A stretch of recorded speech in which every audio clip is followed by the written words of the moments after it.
Imagine being a little girl, full of excitement and wonder, ready to board a flight with your family, only to be told you don't belong, kicked out during boarding for no reason other than the color of your skin. What would you feel? Confusion? Fear? Anger? Now imagine your father, a successful and loving man, watching helplessly as his daughter is humiliated in front of strangers, powerless to stop the injustice unfolding in the cramped aisles of an airplane. This is the story of Amara Reed and her father. Malcolm, a tale not just about one flight, but about the deep wounds of racial discrimination that still haunt everyday life, even miles above the clouds. What happens when dignity is stripped away at 30,000 feet? How far will a father go to protect his child and demand justice? And can one courageous family spark a movement powerful enough to change an entire industry? Join us as we uncover the heartbreaking and inspiring journey of love, resilience, and fight against systemic racism aboard a plane destined to become the battleground for justice. This story will challenge what you believe about fairness, courage, and hope. If you're ready to hear the full story, don't forget to like, share, and subscribe to our channel so you won't miss a single moment. The sun hadn't yet made its full climb over Greenport Regional Airport when Malcolm Reed stepped out of the Blacktown car, gently closing the door behind him. He adjusted his soft navy blazer and turned to open the back seat, extending a hand. Amara jumped out, her small sneakers hitting the pavement with a light slap. Her curls bounced under her hoodie. She wore a lavender backpack, far too big for her small frame, and clutched a well-worn chapter book titled The Solar System and Beyond. "You ready, Peanut?" Malcolm asked. She nodded, rubbing one eye and yawning. "Kind of, but I don't like the security lines." He smiled, leaning down. "Me neither.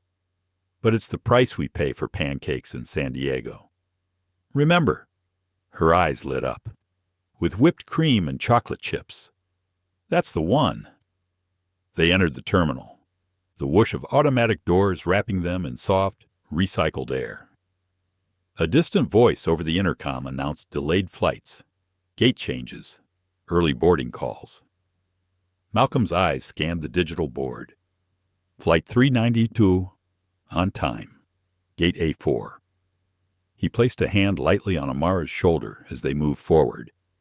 Malcolm Reed was a man who moved through the world with quiet certainty, a trauma surgeon by profession. He was trained to stay calm even when hearts stopped beating. But being a father, that was the role that made him second-guess everything, especially now, especially alone. It had been 3 years since Maria, his wife, had passed. A sudden aneurysm, no warnings, no signs. One moment she was laughing over breakfast, teasing Amara about the way she twisted spaghetti on her fork, and the next gone. In the quiet that followed, Malcolm didn't talk much about grief. He just learned how to make ponytails, cut strawberries the right way, and navigate the emotional landmines of parenting a biracial child in a world that often refused to see her fully. They reached the TSA checkpoint. Malcolm handed over their passports and boarding passes. The agent, a tall man with a tired expression, scanned them quickly. "You traveling, just the two of you?" "Yes," Malcolm said. "Father and daughter." He felt it, the pause, the glance, the faint twitch in the man's brow. It lasted only a second, but it lived longer in Malcolm's memory than it had any right to. "All right, go on through," the agent said. They moved forward. Amara placed her book into the bin like it was made of glass.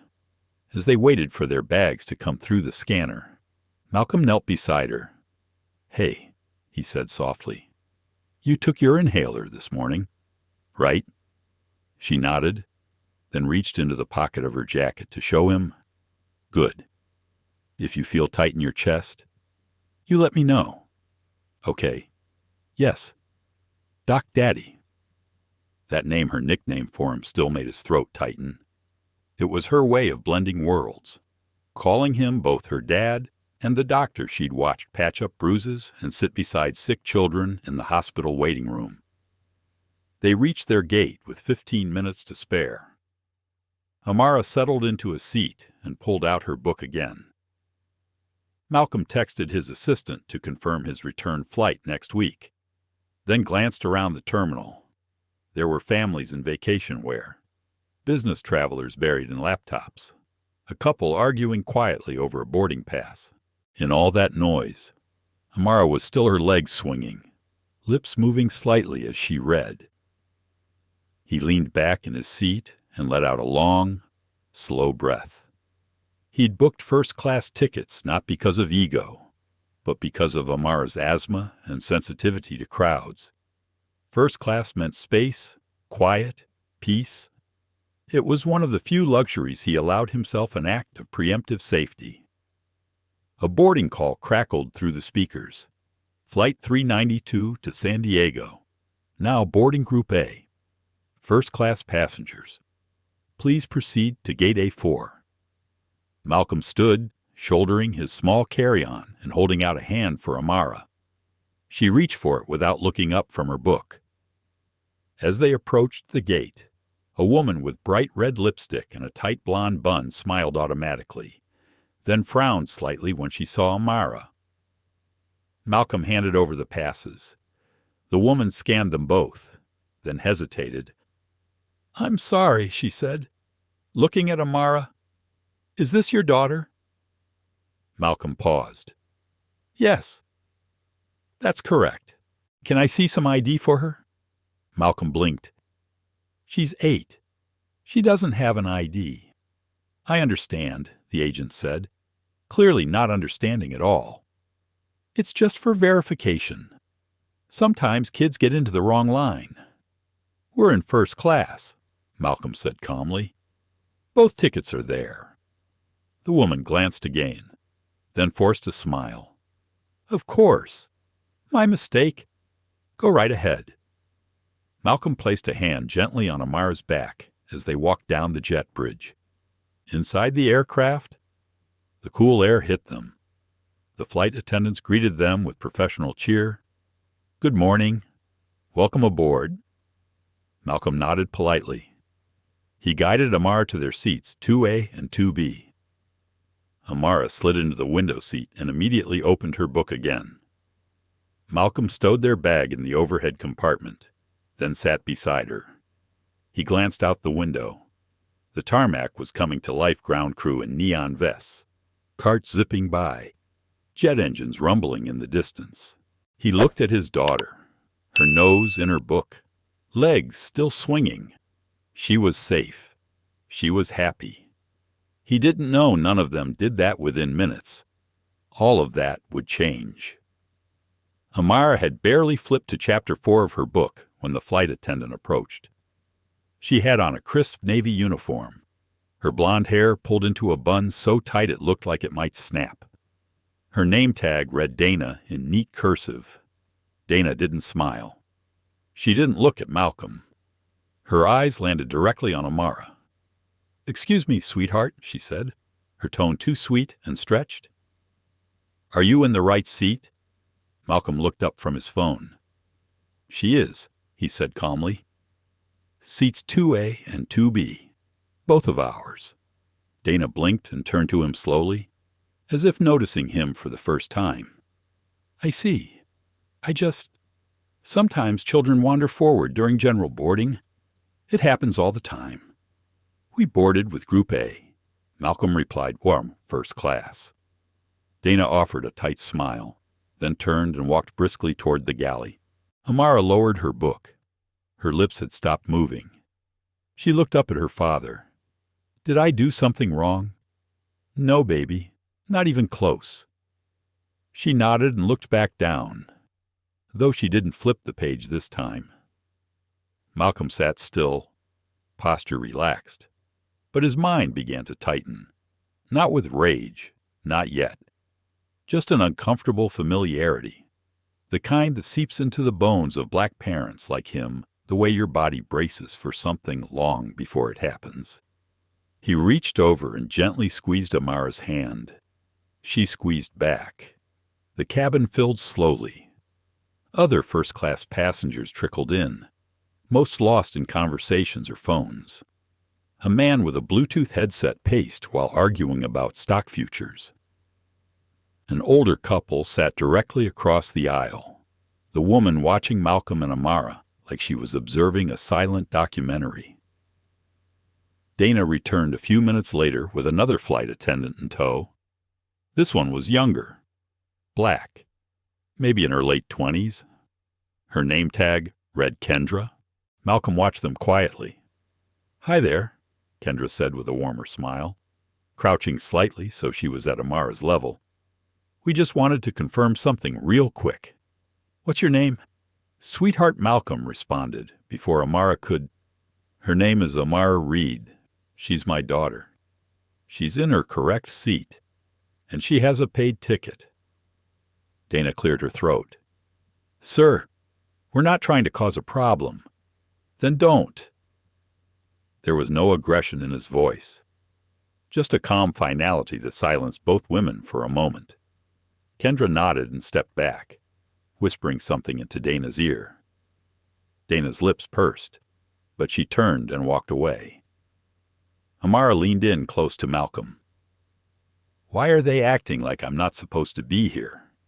He exhaled, long and slow.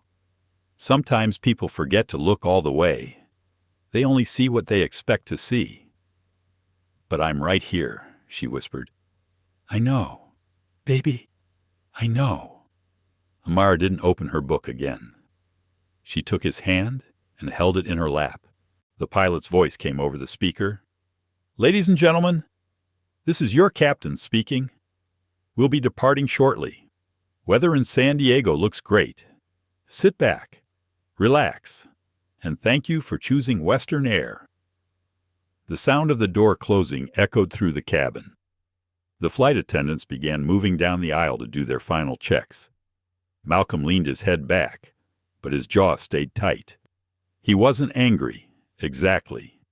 He was something more complex than that. Tired, wary, protective. Being a father to Amara wasn't a part-time role. It was constant, full-body awareness. It was preparing for something like this even on the good days. And yet, there was always a small part of him that hoped maybe today the world wouldn't question them. That part was shrinking. Dana returned again, this time with a tablet in her hand and an apology frozen on her lips.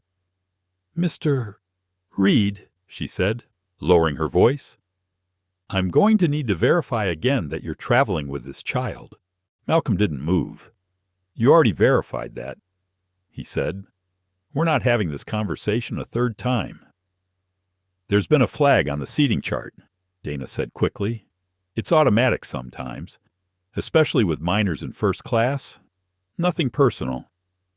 Amara's breath quickened. Malcolm felt it. Her fingers squeezed his. Her chest rose a little too fast. He turned his body to shield her. "She has asthma," he said. "You're making her anxious. I need you to step back. We just need to confirm the parent-child match for compliance reasons." He looked up at her. "I am her father. You are not law enforcement. You are not TSA. You are not a guardian ad litem. This is not a compliance issue. This is profiling. And you're doing it in front of my daughter." Kendra appeared again, clearly uncomfortable. "Dana, maybe we can." But Dana waved her off. "I'll have to escalate to the captain if you're refusing to cooperate, sir." Amara's eyes welled. Her shoulders tightened.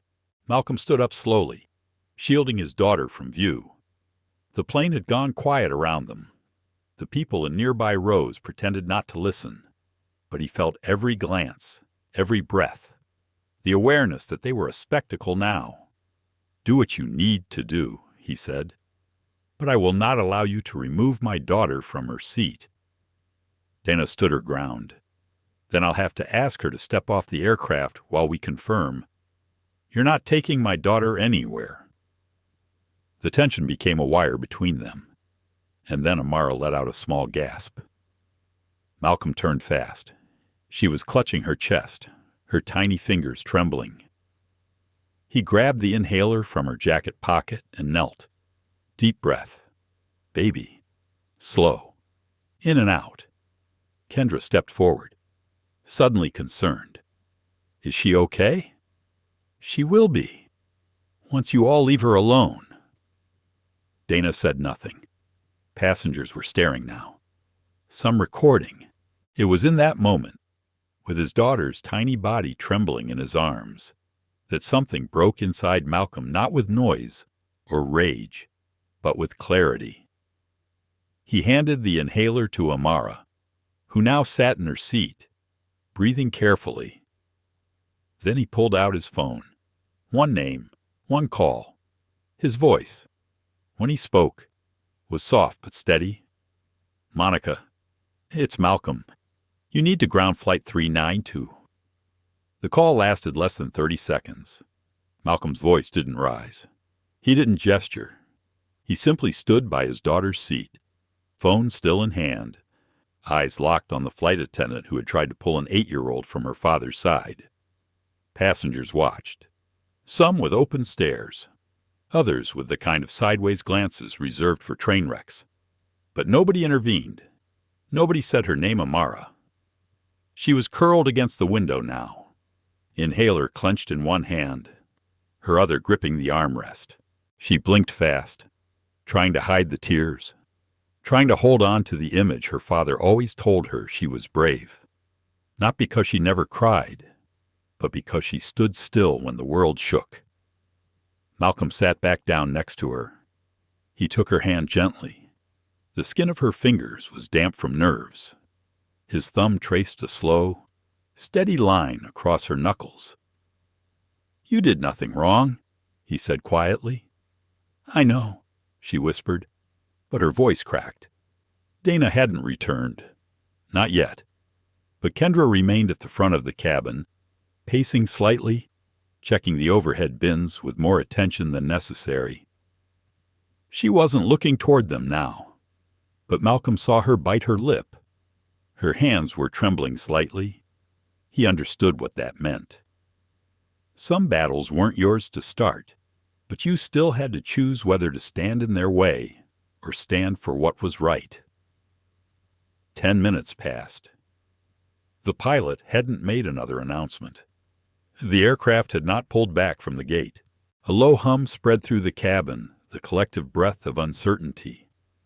Something was happening, but no one knew what. First-class passengers shifted uncomfortably. In economy, murmurs were spreading.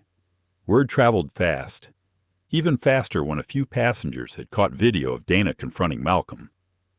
One man, seated in 3C, tapped a message to a group chat. Something weird going down in row 2. Black dad, little girl, staff's acting real off. Malcolm's phone buzzed with a new message from Monica Price. On it. He knew what that meant. Monica wasn't just anyone. She wasn't a gate clerk or even the on-duty supervisor. She was vice president of operations for Western Air, and also his college classmate. They hadn't spoken in over a year, but she'd picked up on the second ring. No questions, no hesitation. When someone you trust says they'll handle it, you don't need a storm of words, just movement. The aircraft door opened. It was subtle, barely a shift in sound, but Malcolm noticed. Then came footsteps. 2 sets. Firm, intentional, not rushing, not frantic, but with authority. The first to appear was a tall woman in a charcoal pantsuit, sleek black hair and a low bun, ID badge clipped at her chest. Monica Price. The second was a man in a Western Air security uniform. Not airport security. Internal aviation enforcement. There was a difference. Dana stepped forward instantly, looking both relieved and confused. Monica, thank God. We had a situation with Monica held up a single hand. Where's your lead? She asked. Voice calm, but firm. Dana blinked. I'm the lead for this leg. Monica's expression didn't change. You tried to remove a child from her paid seat without lawful cause? Dana opened her mouth, then closed it again. I asked for verification. I had concerns. Did TSA raise any issues? No. But did the boarding gate flag the passengers? No. But I've seen cases Monica turned slightly toward the security officer, who had pulled up a tablet and was already checking timestamps. Sir, Monica said, without raising her voice, I'll need to speak with you briefly. Outside the aircraft. Malcolm rose slowly, letting go of Amara's hand. She stays in her seat. Monica nodded. Of course. Malcolm followed them to the door. Outside the cabin, the noise of the terminal filtered in low rumble, occasional announcements, but the air was cooler, sharper. Malcolm, she said, her voice gentler now. I'm so sorry this happened. He said nothing. His jaw flexed slightly. Monica looked at him. I watched the video. Kendra already reported the incident before your call, and we have cabin audio. He raised an eyebrow. So why is she still on this plane? She won't be for long. I wanted to speak with you first. Do you and Amara feel safe continuing on this flight? Malcolm folded his arms. My daughter is 8. She already has asthma. What she doesn't need is the trauma of thinking she's unwelcome in places she rightfully belongs. What she doesn't need is to feel her presence is always up for debate. I hear you. I want her to grow up thinking the sky belongs to her, too. Monica nodded. It does. There was a long pause. You've known me a long time, he said finally.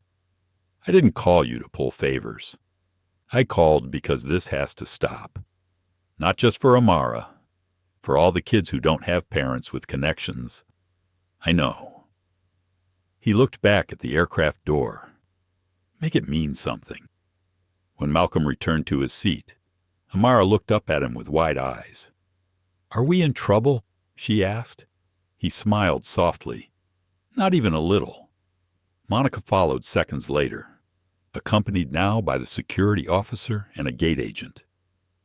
Dana was asked to step forward. There was no shouting, no drama, just a quiet exchange and the sight of Dana stiffening, then grabbing her service bag and stepping off the plane without a word. The door closed again. Passengers exhaled. Monica stood at the front of the cabin. Ladies and gentlemen, she began, her voice clear but steady. Western Air is committed to ensuring that all guests feel respected, safe, and valued. A member of our cabin crew has been removed for behavior inconsistent with those values. We thank you for your patience. A beat of silence, then a smattering of applause.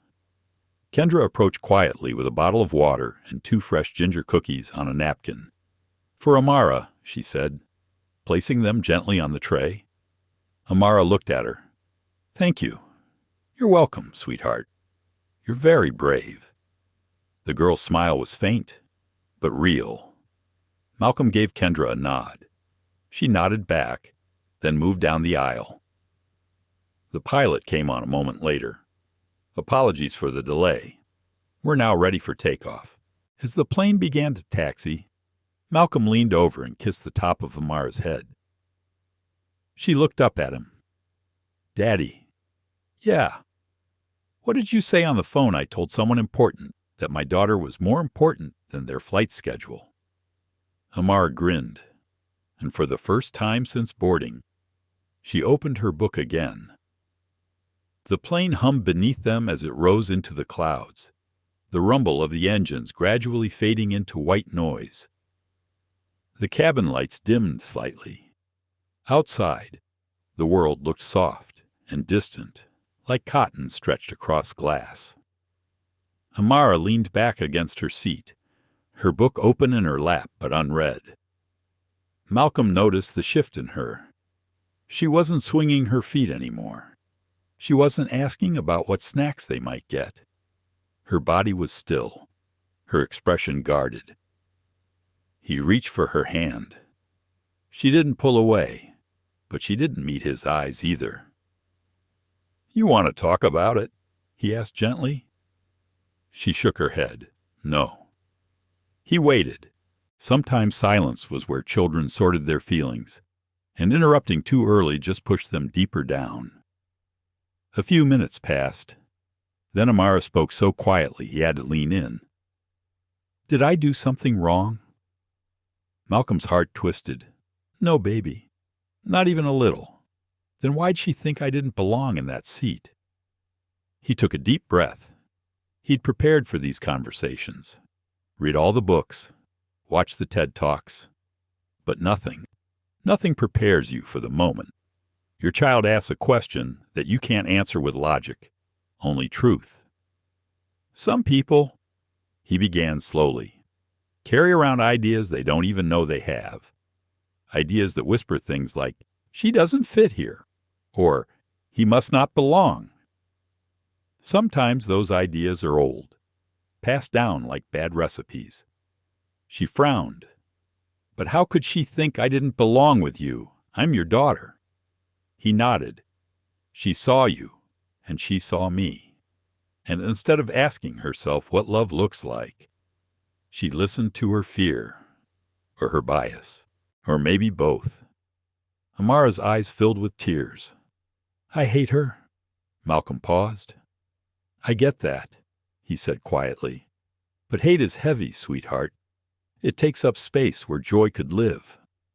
Amara was quiet again. After a moment, she asked, "Why didn't anybody help us?" That question struck deeper than the first. Malcolm had asked it himself countless times, not just about Amara, about his patients, about his own childhood, when his father had been stopped and searched in front of a gas station because he matched a description. "It's hard," he said. "A lot of people freeze. They don't want to get involved. Some don't understand what's happening, and some well, some see, but they pretend not to. But that lady Kendra, she helped. She did." He said, "She saw you, and she acted. That matters." Amara finally looked up at him. "Does it ever stop?" she whispered.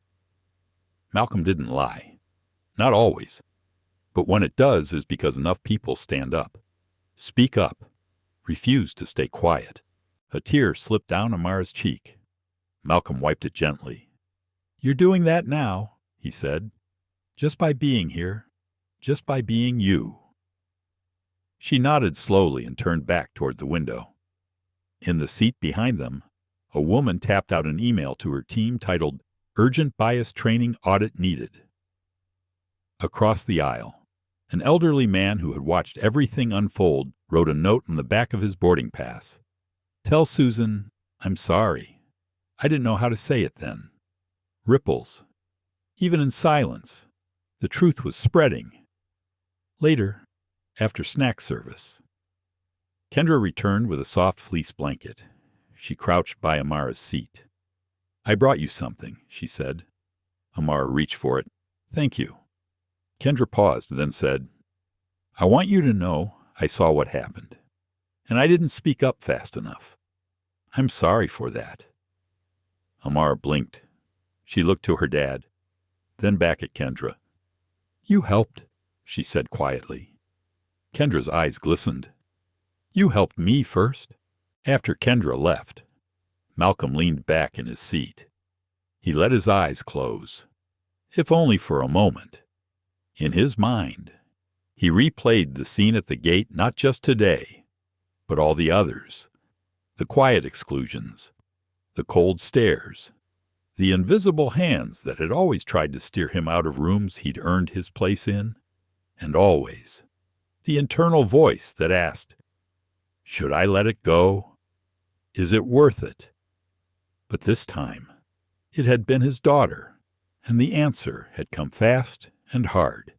Yes, it's worth everything. He remembered Maria, how she used to say, "The world might not change fast enough for us, but it might change just enough for her." She'd believed in that hope like it was oxygen. He opened his eyes. Amara had curled up under the blanket now, her breathing slower, steadier. She was asleep. For now, at least, she was safe. He reached into a carry-on and pulled out his laptop. He opened a blank document. Title, What We Carry. He started typing. It wasn't a medical report. It wasn't a complaint letter. It was a letter to Amara. A letter she wouldn't read today. Maybe not even this year. But one day, he wrote about what it meant to hold your ground when the world tried to shrink you. He wrote about how silence could be louder than shouting. About how justice didn't always wear a badge, but sometimes it wore a flight attendant's uniform and handed out ginger cookies. He wrote about her mother and how proud Maria would be of her. He wrote until the cabin lights dimmed further and the hum of the aircraft grew almost soothing. Then he saved the file and shut the lid. He looked out the window. The stars were beginning to appear soft, scattered lights piercing the dark, and somewhere far below them, the world spun on. When the plane landed at San Diego International, the usual chorus of clicks and sighs echoed through the cabin. Overhead bins opened, phone screens lit up. Everyone was in a hurry to resume their lives. But Malcolm stayed seated. So did Amara. She hadn't said much after waking up. Her voice was quieter than usual, and though her hand stayed tucked in his, Malcolm could feel the tension in her fingers. Not fear, but something quieter, a new kind of watchfulness. He didn't rush her. He helped her with her bag, waited for the aisle to clear, and let her move at her own pace. Kendra waited for them at the front of the plane. Dana was nowhere in sight. "I've arranged for someone from the airline's leadership to meet you at the gate," Kendra said, voice low. "It's standard now. Monica made it clear this won't be swept under anything." Malcolm nodded. He looked at her, studied her face. "You did the right thing. Eventually," he said. "That matters." Kendra swallowed. "It should have been sooner. Most things should." They stepped into the jet bridge. The air was heavier there, less filtered. Amara blinked up at the overhead lights. At the end of the corridor, two figures waited. One in a Western Air blazer, Monica Price, VP of Operations, her expression composed but alert. Beside her stood a man in a dark gray suit, silver beard, and quiet authority. He extended a hand as they approached. "Dr. Reed, I'm Chancellor Ellis, Chief Diversity and Ethics Officer. Monica briefed me on the incident." Amara clutched her father's side.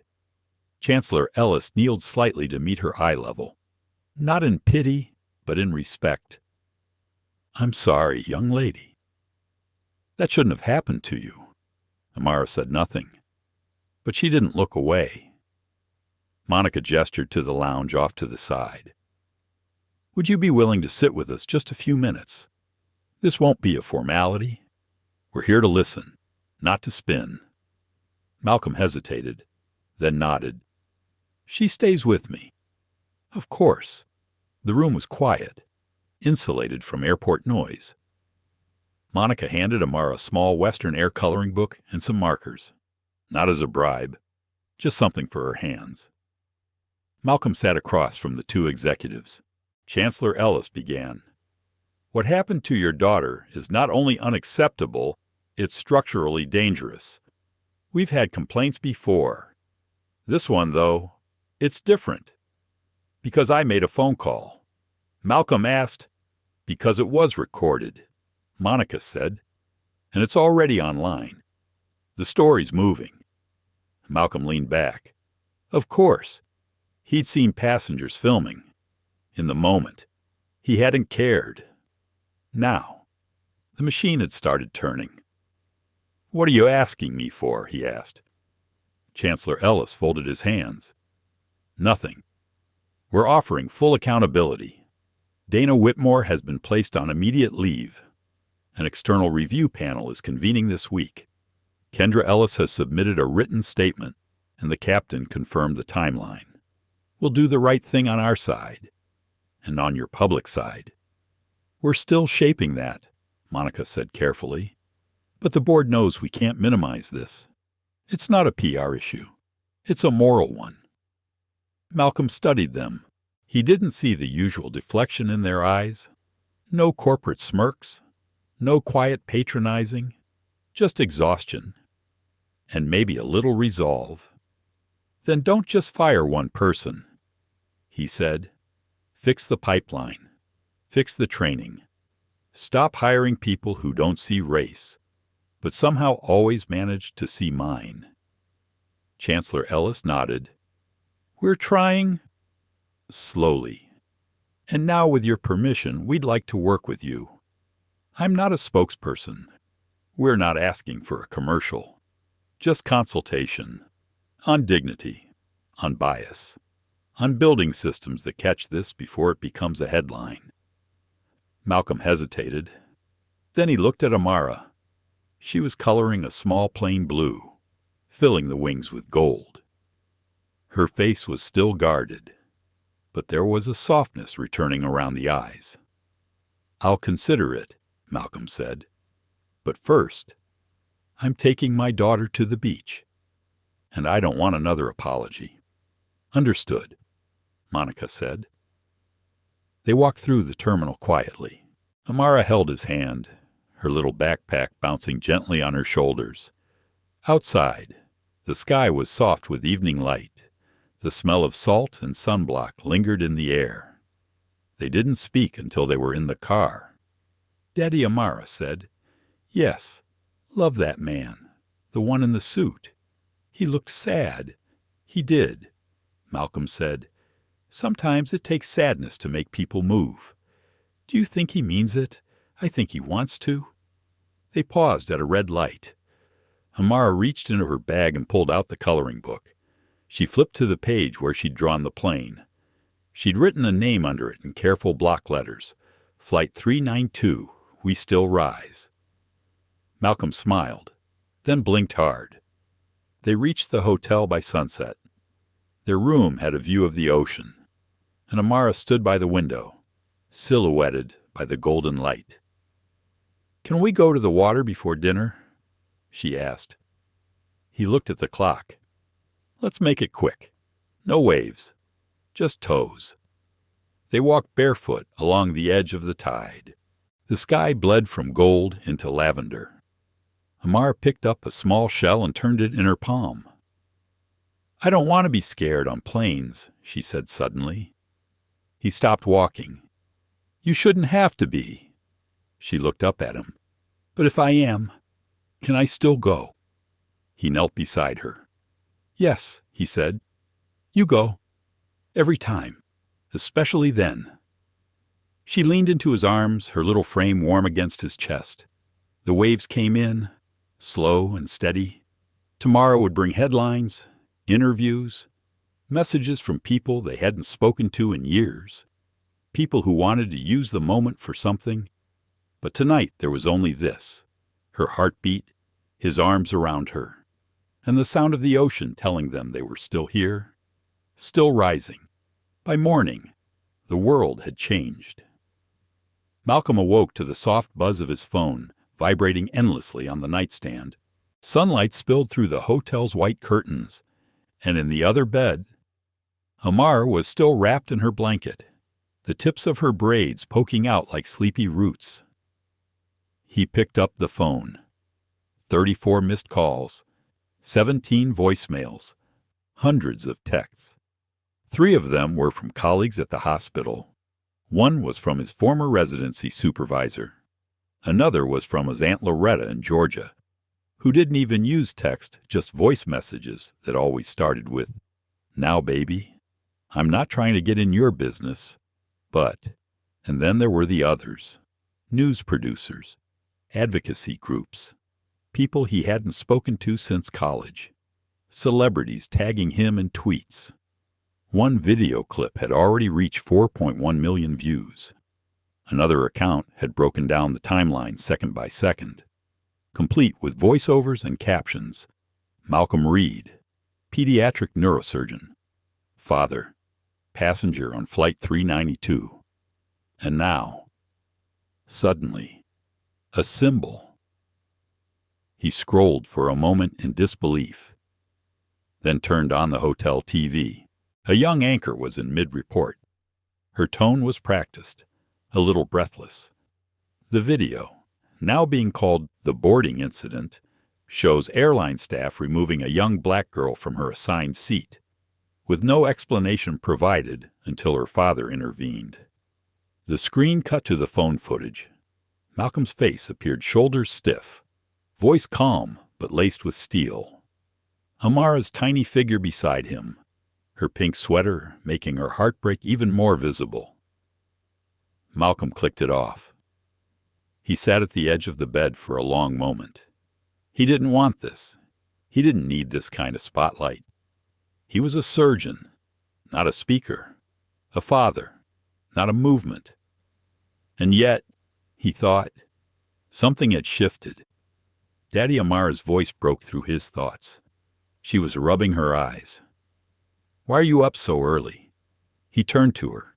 "Just checking some messages." She blinked slowly. "Did they say anything bad?" He hesitated. "Some people are angry at what happened. Some want to talk about it, but no one's blaming you." She pulled her blanket tighter. "I don't like all the videos. Kendra said people saw it online." He moved over to her bed, crouched beside her. "You don't have to like it," he said. "You just have to remember who you are. That moment doesn't define you." She nodded, eyes wide. "But does it define them?" Malcolm exhaled slowly. "That's a good question." His phone buzzed again. This time, it was a call from a New York Times journalist. He let it go to voicemail. They got dressed quietly, ordered room service pancakes, eggs, and apple juice. Amara ate in slow bites, still watching her dad between each forkful. Then, around 9:00 m. There was a knock at the door. Malcolm opened it to find Monica Price standing there, hair pulled back, blazer crisp, but eyes tired. "Sorry to drop by unannounced," she said, "but we've had a situation develop." Malcolm stepped aside. "Come in." She walked in and immediately crouched by Amara, offering a small wrapped box. "I thought you might like this," she said. Amara unwrapped it. Slowly, a model airplane with her name etched on the side. Amara R. Flight 392 carved just under the wing in neat script. "I had it made this morning," Monica said. "No logos, just yours." Amara smiled faintly. "Thank you." Monica turned back to Malcolm. "We've received a flood of media requests. Our PR department tried to control the narrative, but the story's moving too fast. Protesters are organizing outside Western Air headquarters in 3 cities. And, more importantly, employees from other divisions are speaking up." "About Dana?" Malcolm asked. "About more than Dana. They're talking about a culture, a pattern, gate agents, pilots, even security staff. Apparently, this incident cracked something open." Malcolm ran a hand down his jaw. "So what are you going to do?" Monica took a breath. "We're halting all flights for 1 hour today. A full operations pause. Every crew, every terminal, every lounge will hold a mandatory silence and solidarity briefing. We're calling it the Reed Pause." Malcolm blinked. "That's not necessary." "It is," she said, "because silence allowed this to happen. Now we're going to use silence differently." Malcolm looked at her carefully. "What are you asking from me?" "Nothing, except your blessing." You and Amara have already done enough." He looked over at his daughter. She was playing with the model airplane, carefully running her fingers along the edge of the wings. "Do it," he said, "but don't stop at one pause. We won't." As Monica left, Amara looked up. "Are they really stopping all the planes for an hour?" Malcolm said. She tilted her head. "That's a lot of sky standing still." He smiled. "Sometimes that's what it takes for people to notice the ground beneath them." They spent the afternoon walking near the harbor. A few people recognized him, some respectfully nodding, others snapping photos at a distance. One woman asked for a selfie with Amara. Malcolm gently declined. They found a bench near the water and sat watching the sailboats move in quiet rhythm. "Do you think Dana's sorry?" Amara asked. Malcolm thought about that for a while. Maybe, maybe not. But that's not the only question. What is what she does next? That night, at 3:00 Pacific time, Western air flights across 5 time zones stood still. Runways paused. Boarding halted. Announcements echoed through terminals. This is part of Western Air's new Solidarity Initiative. For the next 60 minutes, we paused to honor passengers like Amara Reed. Amara watched it on the hotel TV, curled against her dad. She listened, wide-eyed, as screens showed pilots removing their hats, agents bowing their heads, a flight attendant in Houston silently lifting a sign that read, "We fly with her." The silence wasn't empty. It was heavy with meaning, and in that hour, for the first time in her life, Amara didn't feel like just another passenger. She felt like someone who mattered. 3 days had passed since Flight 392, but for Malcolm, it felt like years. The world had picked up the story and run with it. Pundits, podcasters, and parents on the playground, all talking about the doctor who grounded the skies for his daughter. What they didn't know was how heavy it was to carry that attention. By the 4th morning, Malcolm received a formal invitation to speak at the upcoming National Equity and Aviation Summit. It was a prestigious event, one that featured global CEOs, policymakers, and civil rights leaders. Monica had personally called to extend the invitation. He'd thanked her, but didn't commit, because truthfully, Malcolm wasn't sure he wanted to become a symbol. He stood at the hotel window, watching planes rise and disappear into the morning sky, each one a reminder of how quickly things could change. Amara was still asleep, her stuffed bear clutched tight to her chest. She'd begun asking quieter questions in the past 2 days. Not about planes, but about people. Why didn't anyone believe me? Why did her voice matter more than mine? Would they have done that if I looked different? Each question cut deep. Each one reminded Malcolm that while he could protect her from some things, he couldn't protect her from everything, and maybe he wasn't supposed to. His phone rang again. This time it was Dr. Samir Thakkar, his mentor from medical school. "You holding up?" Samir asked, his voice warm. "Trying. I watched the press conference. You looked like you wanted to be anywhere else." Malcolm chuckled. "I did." Samir paused. "But you stayed. That's what matters. Sometimes I wonder if I'm the right one to carry this," Malcolm admitted. "I didn't ask for it. None of the ones who matter ever do." They were silent for a beat. Then Samir added, "Just don't forget this isn't just about one seat or one girl. It's about every time someone like her is made to feel small, every time someone like you is told to be quiet." That afternoon, Malcolm took Amara to a bookstore. They wandered the aisles for a while. She picked out a graphic novel about a girl who saved her town by telling the truth, even when no one believed her. "Does this count as a real superhero?" she asked. "Absolutely," Malcolm said. When they got back, there was a package waiting in the hotel room. Inside a stack of handwritten letters, notes from kids around the country. One girl wrote, "Dear Amara, I saw what happened to you. I'm Korean. And one time someone said my mom couldn't sit with me on the plane. You are my hero."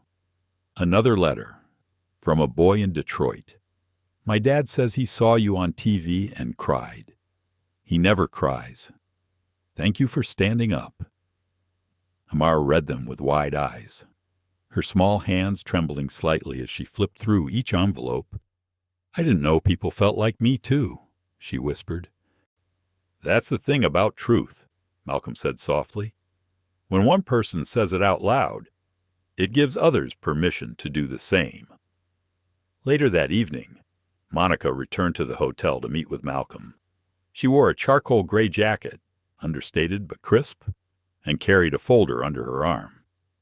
"Sorry to come late," she said, taking a seat. "We've had some developments." Malcolm motioned for her to continue. "There's been an internal audit launched, not just for the boarding process, but company-wide. Staff reports show a disturbing pattern, not just racial profiling, but economic discrimination too. We're talking about dozens of verified incidents over the last 2 years. She slid the folder toward him. "Some of them look a lot like yours. Families split up, upgrades denied, passengers humiliated. One crew member reported being coached to read the room before assigning luxury seating." Malcolm's jaw clenched. "You're telling me this isn't rare? It's routine." It was," Monica said. "Not anymore. And Dana on leave. Pending full review. There's mounting evidence that her actions weren't isolated. We're investigating who trained her, who supported her judgment, and who looked away." Malcolm flipped through a few pages. Passenger complaints, internal messages, whistleblower notes. It was like looking into the bones of a system too long protected by silence. "I need to ask you something," Monica said. He looked up. "We want you to speak at the summit." Malcolm hesitated. "Why me?" "Because you lived it, because you're respected, and because when you speak, people listen." He exhaled slowly. "And what if I say the wrong thing?" "You won't," Monica said, "because you won't be speaking alone." She pulled out a second folder. Inside was a draft proposal for a new initiative, the Amara Standard, a new policy package designed to protect underrepresented passengers and families. She explained it includes anti-bias protocols, third-party training, incident tracking, and most importantly, a mandatory family dignity clause, ensuring children are never separated from their guardians without due cause and independent oversight. Malcolm stared at the document. "You named it after her." Monica nodded. "She reminded us what dignity looks like." He ran a hand over his face. The weight of it all his role. Her name. The exposure settled on his chest. "I don't want her growing up feeling like she has to fight to sit where she belongs. Then let's make sure no one else does either." That night, Malcolm sat with Amara on the hotel balcony. The city lights blinked below them. She was playing with her little airplane again, tracing its metal wings with the tip of her finger. "Daddy, yeah. Do you think people will forget about us?" He looked at her for a long moment. "I think they might forget the headlines, but not the story." She considered that. "As long as they remember how it felt." He nodded. "Exactly." She leaned against his arm. "Quiet. I think I'm ready to go home now," she said. And for the first time in days, Malcolm realized he was too. Not to escape, but to begin. When the taxi pulled up to their house in Silverwood Heights, Malcolm felt something catch in his chest. It wasn't the house that gave him pause. It was the silence. A silence that wasn't empty, but expectant, like the still air before a storm. He paid the driver and took Amara's small suitcase in one hand while she walked ahead, clutching the bear she'd refused to let go of since the flight. Her hair was braided into 2 neat rows now, thanks to the kind receptionist at the hotel who had offered to help the night before. A simple act of care, but one that had made Amara smile again. "Home," she said quietly as she stepped onto the front porch. But Malcolm hesitated. On the door, wedged under the welcome mat, was a letter, unmarked, no stamp. He opened it cautiously. Inside, a single sheet of paper, block letters. "Sit down. Shut up. You're making everything worse." Malcolm folded it back up without a word. He didn't want Amara to see. "Keys. Daddy?" she asked, stretching out her hand. He forced a smile. "Right here. Inside." Everything was just as they'd left it. The smell of lemon oil from the wooden floors, the framed photos along the hallway wall, the half-read science book on the kitchen table, where Amara had been working on her project before they left for California. He set the suitcase down and locked the door behind them, then took a deep breath. They were home, but not the same people who had left. Later that evening, he called Kendra. The call rang twice before she picked up. "Hi, Dr. Reed," she said. "Malcolm." He corrected gently. "Malcolm," she echoed, her voice warm. "I've been meaning to call." They spoke for a while. Not about airlines or lawsuits or speaking engagements, but about how her daughter had reacted to seeing her mom in that viral photo standing beside Amara, steady and sure. She said I looked brave. Kendra said, "I've never seen her so proud." "You were brave," Malcolm said. Kendra hesitated. "You think it mattered?" He nodded, even though she couldn't see. "To my daughter? Yes. To me? Yes." There was a long pause. Then she added, "We're not going back to normal after this? Are we?" "No," Malcolm replied. "But maybe that's the point." That same night, a message arrived in his inbox from a journalist at the Herald Tribune. They were running a full piece on racial discrimination in aviation, and they wanted to feature Amara's story front page, Sunday edition. Malcolm stared at the email for a long time. The journalist, Anna Liao, had a good reputation. She'd reported on housing discrimination, education equity, and had once lived out of her car while finishing her degree. Monica vouched for her. Still, Malcolm wasn't sure. Putting Amara on the cover, it felt like opening a door that might never close. He turned off the screen and walked to her room. Amara was asleep, one hand tucked under her cheek, the other still loosely holding her bear. In sleep, she looked younger again, but stronger too, like someone who had learned something no one her age should have to know and still managed to keep her heart open. He sat beside her and whispered, "What do you want the world to see when they see you?" It wasn't a question she could answer yet, but it was one he needed to hold as he moved forward. By morning, the answer came in a different form. He opened the front door to grab the paper and saw 3 more letters scattered on the steps. One was typed, "Clinical. You're undermining trust in our systems." Another was handwritten, messy and crude. "Bet you used your daughter to get attention. You people always playing the victim." But the third was different. It was a drawing, crayon on lined notebook paper. A little girl with curly hair, sitting proudly in a first-class seat, a golden crown drawn above her head. Below it, in uneven handwriting, "Thank you, Amara. I'm not scared anymore." Malcolm sat on the porch and stared at it for a long time. Later that day, he called Anna Liao. "I'll do the interview." He said, "But on one condition." "What's that?" "You talk to Amara, too. If she wants to share her voice, let her. If not, respect that." "Absolutely," Anna said.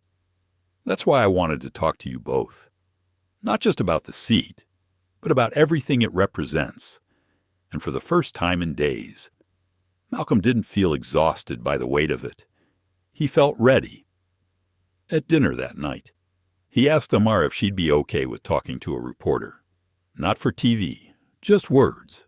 She thought about it, then nodded. "Can I tell them about the letters?" she asked. "If you want to." "I think I do. Some of them made me sad, but some made me feel like we changed something." Malcolm smiled. "You did." When Anna arrived the next day, she brought a bouquet of sunflowers, Amara's favorite. Not flashy, just bright, intentional. The interview was quiet, almost gentle. Anna didn't pry. She asked what it felt like to be believed, what it felt like to be doubted, what Amara thought the world should look like for girls like her. And Amara, in her own words, said, "I just want people to listen the first time." That Sunday, the article ran under the headline, "The seat was never the problem. One father, one daughter, and the moment that grounded the skies." Beneath it, a photo Amara sitting at home, her bear beside her, a quiet smile on her face. And on the coffee table in front of her, the crayon drawing with the crown. The story didn't go viral in the same dramatic way the video had, but it moved people. It moved teachers, who began to discuss bias in the classroom. It moved pilots, who began holding their colleagues accountable mid-flight. It moved one senator, who introduced a bill proposing mandatory training for all transportation employees on implicit bias and passenger dignity. And it moved a woman named Clara, who had once been removed from a hotel lobby for looking out of place, to tell her story for the first time. Amara's story didn't change everything, but it changed enough. And Malcolm, he wasn't afraid anymore either, because now he knew the only thing more dangerous than standing up was staying seated in silence. The Monday after the article went live, Malcolm stepped out of the hospital's back exit into the cool morning air, coffee in hand, when his colleague Rhea caught up with him in the parking lot. "Did you see it?" she asked, breathless. See what she pulled out her phone, tapped furiously, and held up the screen. There it was, an ad playing automatically on the hospital's sponsored news app. A glossy, slow-motion video of smiling flight attendants helping elderly passengers. A black child laughing with a white crew member. Soft piano music playing underneath. Then, a solemn voiceover. At Aerodon, we believe in dignity, safety, and inclusivity. Because every seat tells a story and every story matters. The ad ended with a short fade to the company's logo and a new campaign name. One Sky Together. Rhea lowered her phone. "They're trying to clean it up, hard." Malcolm felt his stomach twist. It wasn't that the video was wrong. It was the performance of it. The intentional use of a black child to erase what they did to his... "Do they think this works?" he muttered. "It's not about working. It's about distraction, reframing the narrative, and making sure people like you look unreasonable if you push back again."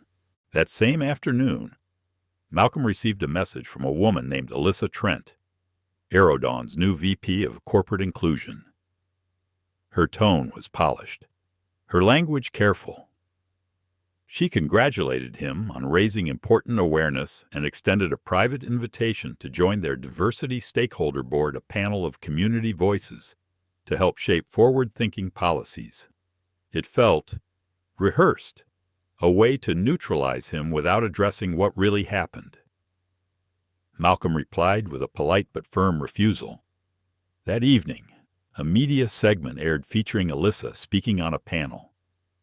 "We can't change the past, but we can change the future," she said, clasping her hands on the table. "We've listened, we've learned, we've launched initiatives. Now, it's time to heal." Malcolm turned the television off and walked to the kitchen, where Amara was organizing her school folders for the week. "Daddy," she asked, without looking up, "are they saying sorry?" "Not exactly." She nodded, as if that made perfect sense. Then after a pause, "It's easier to pretend to be sorry than to actually say it." That night, Malcolm sat with his journal, trying to sort through the firestorm swirling in his chest. He didn't want to be angry every day. He didn't want to be the face of anyone's resistance campaign. He just wanted to be a father, a doctor, a man who could look his daughter in the eye and say, "I didn't let them rewrite your story." The next morning, he found a new message in his inbox. Subject request for live interview, Tuesday night special. The sender was from Worldview Tonight, one of the highest-rated national news shows. The anchor, Lena Vale, had a reputation for exposing hypocrisy, but also for spectacle. The email stated clearly, "We'd love to have both you and your daughter speak live about what happened." Malcolm stared at the screen for what felt like an hour. Live television with Amara. It felt wrong, but ignoring it felt worse. He closed the email and picked up the phone. He called Monica first. "She's too young," Monica said immediately. "They'll twist her, or worse, pit her against that VP woman on air." "I know, but if I don't go, they'll bring someone else, someone who wasn't there." He called Kendra next. "Go," she said, "but go with armor, and don't bring Amara unless she asks to go." When he brought it up to Amara at dinner, he phrased it gently. "You don't have to say anything," he told her. "You don't even have to go." She looked up from her rice. "Will the people who are mean to me be watching maybe?" She thought about that. "Can I wear the crown, the one from the drawing?" "Yeah, but not on my head, just in my pocket, so I remember I'm not small." Malcolm's throat tightened. "Then yes, you can bring the crown." Tuesday came. The studio sent a car. Amara wore a sky-blue dress, her curls pinned gently back with gold clips. Malcolm wore a gray suit and the tie Amara had picked midnight blue with tiny stars. Backstage, Lena Vale greeted them with a dazzling smile and a firm handshake. "Let's make this count," she said, voice low. "You get 2 segments. First alone, then your daughter can join for a final word, if she's up for it." Malcolm nodded. "Fair. On air. The lighting was warm, the couch comfortable, the cameras nearly invisible." Lena began with a soft pitch. "What happened to your daughter on Aerodom Flight 627 has shaken the country. But the airline says it's taken swift action, introduced reforms, and even invited you to help shape change." "Why turn that down?" Malcolm answered calmly. "Because a seat at the table means nothing if the table was built to silence you. And the new campaign, it's makeup on a wound that needs stitches," the audience in the studio murmured. Lena leaned in. "Some critics say this is about ego, that you're dragging your daughter into something bigger than her." "What would you say to them? I didn't drag her anywhere," Malcolm said. "She was the one pulled out of her seat. I'm just making sure she never has to question why." After a short break, Amara joined them. She didn't speak much, just answered a few questions with simple truth. "What hurt the most? When they looked at me like I didn't belong. What would you tell other kids, that it's okay to be scared? But don't stop talking." And then, off script, she said something that caught even Malcolm by surprise. "I don't want anyone to get fired. I just want them to see me." The studio went quiet. Even Lena looked shaken. Afterward, backstage, Lena hugged them both. That wasn't just a segment, she said. That was a moment. By morning, the clip had been viewed 3.6 million times. The crown, which Amara had kept in her pocket, was now being drawn and shared across social media as a symbol. The pocket crown movement began trending, and somewhere deep inside Aerodon HQ, another meeting was held, but this time not to control the story, to face it. The days following the interview were a blur. Malcolm returned to work, though the hospital's halls now felt oddly tighter. Nurses smiled too long. Residents nodded as if passing royalty. Some whispered behind their masks, not out of malice, but with the strange reverence that comes when someone you know breaks through the noise of the world. At first, he brushed it off. He was still the same. His daughter was still the same. But something had shifted, invisibly and irrevocably. At the grocery store, an older white woman reached over the cereal aisle, resting a hand gently on his arm. "I saw your girl on the news," she said, her voice trembling. "She reminded me of my granddaughter. Thank you for standing up." He smiled politely, murmured thanks, but the praise felt like salt on a bruise. He hadn't done this for applause. Meanwhile, Amara had gone quiet. At bedtime, she no longer asked for stories.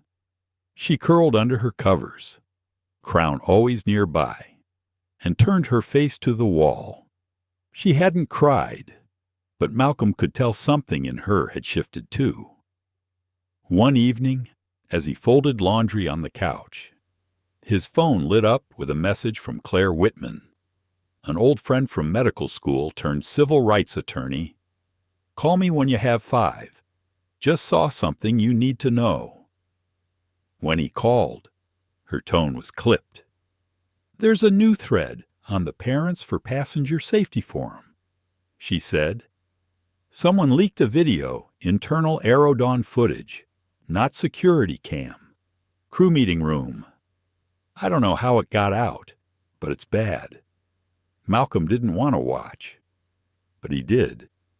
The video showed 3 flight attendants sitting in uniform. One was the same woman from their flight, Elise Harper. She was speaking to someone off camera, laughing. "Come on," she said. "Little girl, fancy seat, designer bag. I'm not saying anything, but you can just tell when people are performing." Another chimed in, "And the dad, total martyr complex. Bet he's loving the fame." Claire's voice buzzed in his ear. "The forum's exploding. But here's the kicker. They're planning to spin it.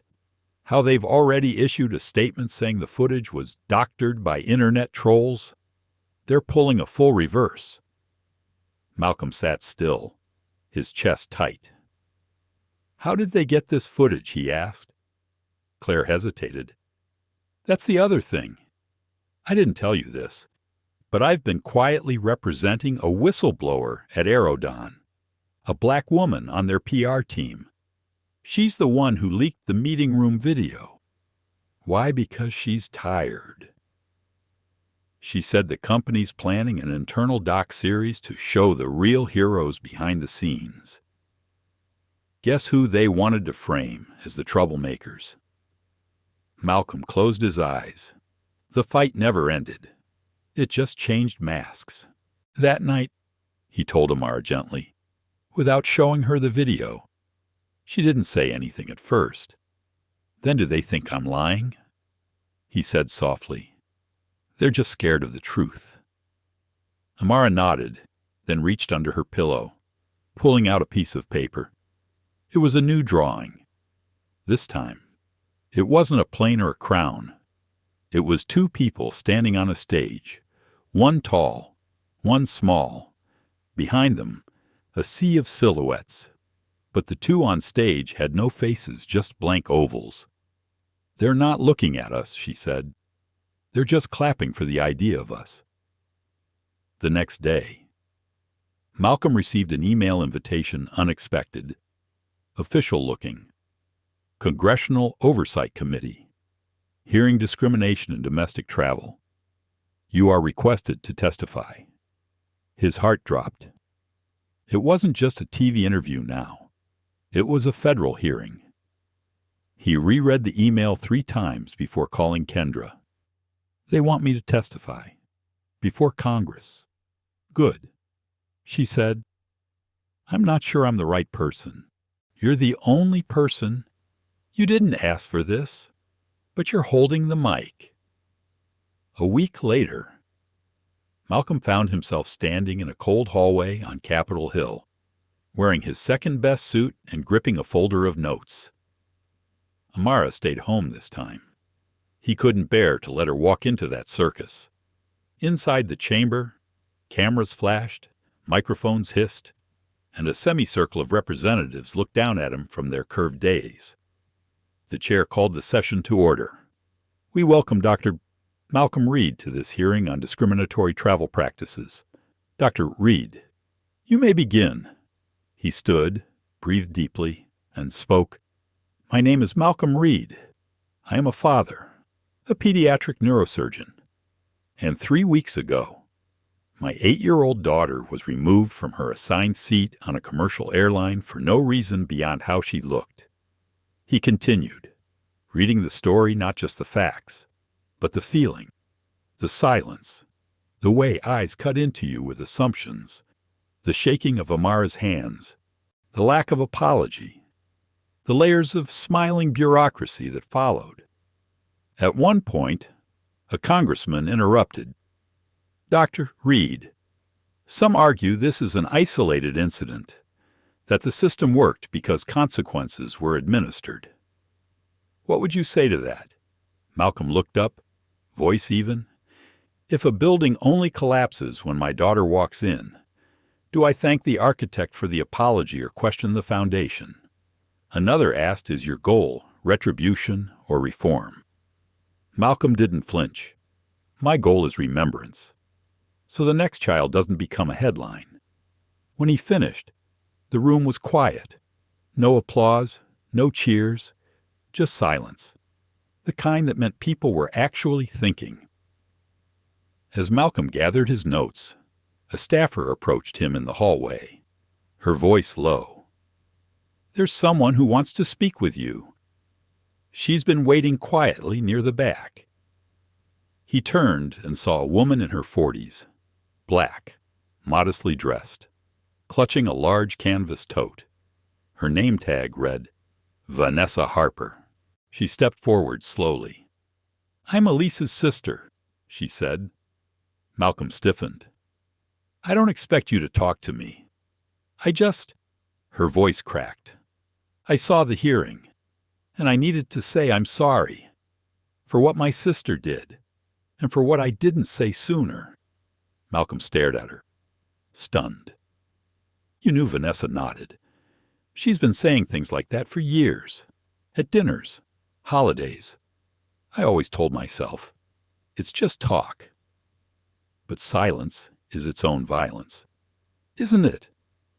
Malcolm didn't answer immediately. Then quietly, thank you for saying something now. She nodded, eyes glassy. If your daughter ever wants to talk to someone who understands family not getting it right the first time, tell her she has my number. Later that evening, Malcolm returned home, tired but quiet inside. He sat on the porch while Amara colored next to him. What did they ask you? Daddy? He thought for a moment. They asked if this was about punishment or change. And what did you say? He looked out at the sky, pink, fading to dusk. I said we don't want them to be punished.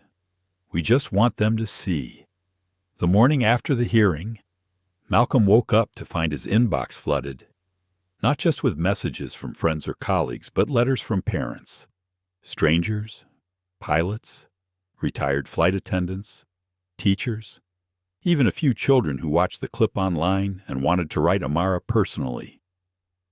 He printed out the emails that felt most honest, most vulnerable, notes from people who admitted they didn't always notice discrimination until now. from flight crew members who said they'd been complicit in the past and wanted to change, from white mothers whose biracial kids had been mistaken for unaccompanied minors. He laid the papers out across the kitchen table like a quilt. Amara came in, rubbing sleep from her eyes, and saw the spread. "Is that homework?" he smiled. "Sort of." She climbed onto the chair and pointed at one. "Who's that from?" Malcolm handed her the paper. "A woman named Cynthia. She's a teacher in New Mexico. She said your story helped her realize she was ignoring how her black students got treated." Amara tilted her head. "She didn't know before no," Malcolm said. "Sometimes people only see things when they're looking for them." She looked at the letter again. "Do you think she'll treat them better now? I think she'll try." Amara didn't respond, but she set the letter down carefully, like something sacred. Later that day, Malcolm received another call from the congressional committee, not from the chairperson this time, but from a young black aide named Trevor. "I just wanted to thank you," Trevor said. "You should know your testimony sparked something. There's a draft proposal for a new oversight body for airline discrimination cases. It won't pass overnight, but the momentum is there." Malcolm felt a flicker of warmth. Change. Slow and uncertain, but real. But the good news didn't last long. That evening, a new segment aired on a conservative-leaning news network. It featured a heavily edited version of Malcolm's hearing testimony, intercut with commentary from a media pundit who smirked as he spoke. "What we're seeing," the host said, "is a new trend of race-based weaponization of social media. This father is milking an incident for clout, playing the victim to gain influence. And the result, innocent flight crews lose their jobs. Passengers are afraid to speak, and corporate policy is dictated by viral outrage." Malcolm turned the TV off before the segment ended. It stung, not because it was true. He knew it wasn't, but because the story was being twisted into a weapon, and not just against him, but against anyone who looked like him, anyone who ever dared speak up. He stood in the dark for a while, holding his breath. Kendra called later, already aware. "You okay?" "I'm fine." "You sure know," he admitted. She paused. "Malcolm, we knew this would happen. They're scared because you didn't flinch." He leaned on the counter, staring at the tile. "I'm tired. Ken, I'm not trying to be a martyr. I just wanted my daughter to be treated like a human being." "I know," she said quietly. "And that's exactly why they're pushing back so hard. Because what you asked for was basic, and they can't even give you that without unraveling the whole system." The next morning, Amara was at the kitchen table with markers, a big sheet of paper, and glitter glue. She had titled the page in big block letters, "People Who See." She was listing names underneath people from the letters. Cynthia, a man named Harold, a girl named Lila. Malcolm watched her, heart twisting. His daughter was building her own world of accountability and grace. Later that week, Malcolm received an unexpected invitation, a speaking request from the National Association of Airline Executives. Their annual conference was being held in Denver, and one of the board members, an older Latino executive named Eduardo Alvarez, had extended the olive branch. "We're not perfect," Eduardo wrote, "but there are some of us who want to change things from the inside. I can't promise miracles, but I can promise a room that will listen." Malcolm hesitated. Speaking at Congress was one thing, but a room full of CEOs, PR strategists, and legal counsel. He wasn't sure they wanted truth. They wanted reputation control. Still, something in Eduardo's message felt genuine. He flew to Denver with Kendra at his side. The conference was held at a sleek, modern hotel with ceilings that seemed to stretch for miles. As they walked into the main ballroom, Malcolm felt every eye shift toward them. He adjusted his collar. At the podium, he scanned the crowd. Over 400 airline executives, majority white, majority older, some stiff, some curious, a few cautiously hopeful. He began. "I'm not here to shame you," Malcolm said. "I'm here to ask you a question." He let the silence stretch. "Do you know what it feels like to prepare your daughter for her first big trip, only to have her escorted off the plane for no reason?" No one answered, but no one looked away either. "I'm not asking for perfection. I'm asking for honesty, for courage, for curiosity." He recounted the incident, but this time he framed it through industry terms: policy failure, cultural blind spots, training gaps. And then he shifted tone. "You have a chance," he said, "to decide what the next decade of flight will look like. Will it be rigid, defensive, and exclusionary, or will it be open, reflective, and fair afterward?" The applause was hesitant at first, then full. Eduardo met him backstage. That was brave.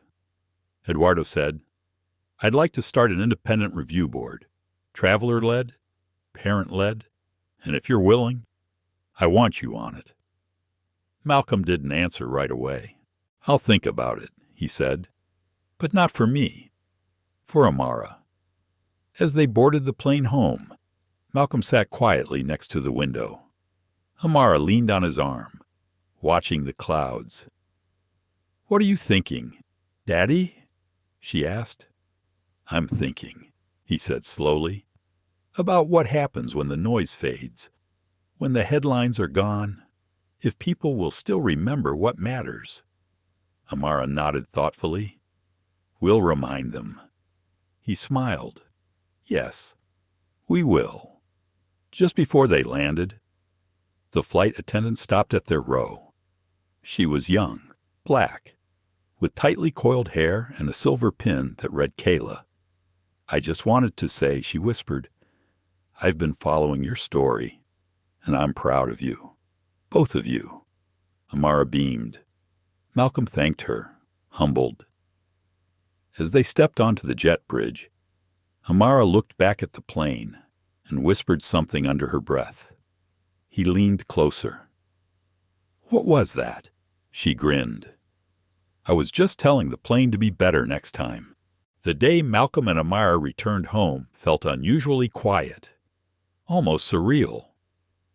The roar of media and social backlash that had engulfed them for weeks seemed to have softened, replaced by an uneasy calm. Yet beneath the surface, the ripple effects were still spreading through conversations in break rooms, across social media timelines, and in boardrooms where real decisions were being made. Malcolm sat on the edge of the living room couch, his gaze distant as he watched Amara play with her small collection of airline wings and stickers, a gift from Eduardo Alvarez during the Denver conference. The glittering badges were no mere trinkets to her. They symbolized a promise, a hope that flights could someday be welcoming to everyone, even little girls like her. "Daddy, do you think they will change?" Amara asked softly, her voice breaking through his thoughts. Malcolm exhaled slowly, meeting her eyes. "I believe they have to. It's not just about us. It's about every child, every parent who expects dignity while traveling." Amara nodded, then leaned her head on his shoulder. The battle wasn't over. In fact, it had only just begun. Malcolm knew the layers of systemic bias ingrained in the airline industry were complex and stubborn, but the public reckoning, the raw visibility of the incident, had cracked open a door that was once tightly shut. That evening, Malcolm's phone rang unexpectedly. It was a call from the CEO of Solstice Airlines, the very company that had tried to remove Amara from her seat during boarding. The voice on the other end was calm, but carried a weight of sincerity. "Mr. Reed, I want to personally apologize for what happened on Flight 571. Our policies failed your family, and for that, I am deeply sorry." Malcolm listened carefully as the CEO, Victoria Callahan, explained the immediate actions taken retraining staff on implicit bias, updating their discrimination reporting system, and creating a new advisory board that would include travelers from marginalized communities. "We want to do better, Malcolm, and we need your help." Malcolm allowed himself a small, guarded smile. This was more than a symbolic gesture. It was a foothold for real change. "Thank you, Victoria," he replied. "I appreciate the outreach. We'll discuss how to move forward together." As the days passed, Malcolm's involvement deepened. He became a founding member of the new advisory board alongside Eduardo Alvarez and a diverse group of travelers, advocates, and airline employees. Their mandate was clear but daunting: to redesign the customer experience so that dignity was not a privilege but a right. Yet the emotional toll remained heavy. Malcolm struggled with moments of doubt. Was he too tired? Was he asking too much from a system so deeply resistant to change? Late at night, when the house was still and Amara was asleep, he wrestled with those fears. One night, his reflection in the bathroom mirror was weary, eyes shadowed from weeks of sleepless nights. He whispered to himself, "Is this fight worth it? Can I be both a father and a warrior?" But then, like a beacon in the darkness, came a message from Amara's school teacher. The school had launched an initiative called Voices of Respect, inspired by their story, where children shared their experiences of fairness and kindness. A simple act, but profound. Malcolm smiled, letting that light fill the cracks of exhaustion. Meanwhile, Amara's life began to adjust in subtle, beautiful ways. She was no longer just a child who had been wronged on a plane. She was a symbol, a small spark igniting a movement for inclusion. At school, she found new friends and a teacher who championed her voice. At home, she created art and stories about flying freely, without fear or shame. One afternoon, as Malcolm picked her up from school, she hugged him tightly and said, "Daddy, when I grow up, I want to be a pilot, so I can make sure everyone feels safe in the sky." He laughed softly, brushing her curls away from her face. "You already are a pilot. Amara, you're guiding us all." The struggle for justice was never neat or simple. The airline industry pushed back, lobbyists debated, and not every meeting was productive. But Malcolm's story had opened eyes and hearts. In one memorable board meeting, Malcolm presented findings from a recent passenger survey. The data was sobering. Nearly 40% of travelers from minority backgrounds reported feeling unequal or unwelcome on flights. A murmur passed through the room. Malcolm looked each executive in the eye. "This is not a statistic. These are people's lives, people's stories. And until those stories change, your profits and policies mean nothing." It was a turning point. Change began creeping in through new training programs emphasizing empathy and cultural humility. Airlines committed millions toward scholarships for minority aviation professionals. Social media campaigns encouraged passengers to share positive stories of inclusion. Malcolm found himself traveling again, but this time invited to speak not just as a victim, but as a leader. He spoke at conferences, schools, and even appeared on national news to share the vision of a kinder, fairer aviation world. Throughout it all, Amara remained his anchor, his reason, and joy. Their bond grew stronger in ways that defied hardship. Every flight they took together was a celebration of resilience. On a particularly crisp spring morning, Malcolm and Amara boarded a flight to visit Kendra's family in the Pacific Northwest. The airline was different from that fateful day. New crew, new policies, and a culture shifting toward respect. As they buckled their seat belts, a young flight attendant approached with a warm smile. "Welcome aboard, Amara. We've been looking forward to having you fly with us." Amara grinned shyly, clutching her father's hand. Malcolm caught her eye and nodded. This was more than a flight. It was a journey toward justice. As the plane lifted off, Malcolm felt a swell of hope, not just for his family, but for the countless others who would one day fly free of fear and discrimination. And for once, he knew that the sky was truly the limit.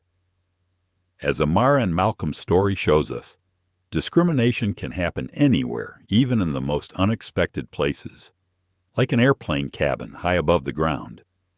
But it also reminds us that love and resilience have the power to fight back and spark real change. Their journey is a testament to every parent's fierce protection, every child's right to dignity, and the urgent need for society to confront injustice head-on. We must never accept the cruel silence of bias or the invisible barriers that hold people back. Instead, let us carry this story in our hearts as a call to action, to stand up, speak out, and build a world where respect is not a privilege, but a universal right. Thank you for watching and sharing this emotional journey. If this story moved you, please like, share, and subscribe to our channel. Stay with us for more powerful stories that shine light on injustice, inspire hope, and celebrate the human spirit. Your voice matters. Together, we can make a difference.